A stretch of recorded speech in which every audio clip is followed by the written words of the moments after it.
Now, China has agreed to let the UN High Commissioner for Human Rights visit Xinjiang in the first half of 2022 after the Beijing Winter Olympics. The UN has been pushing for a site visit since September of 2018. Local media is reporting that permission was granted on condition that the trip be friendly. Human rights groups have accused China of genocide and forced labor of Uyghurs and other religious minorities. Chinese authorities deny all allegations, saying their policies are necessary to combat religious extremism. Joel Flynn has more.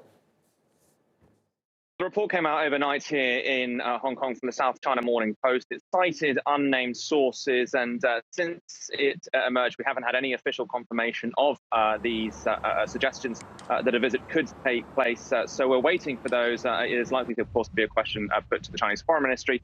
But in terms of the potential implications of this visit, they could, of course, be very, very significant indeed. The UN High Commissioner, Michelle Bachelet, has called for free and unfettered access to Xinjiang for some time, and she's been trying to negotiate with Chinese authorities access since at least September 2018. So the fact that this visit is going ahead is huge news. The question, of course, is the parameters of what the visit will be, and very much we will hope to hear from both sides on what sort of deal that they've struck, because from the outside it seems very peculiar when the High Commissioner has been calling for free and unfettered access, and we know Chinese authorities have very much not been providing free and unfettered access, to now see that this that some sort of agreement, some sort of accord has been struck between them.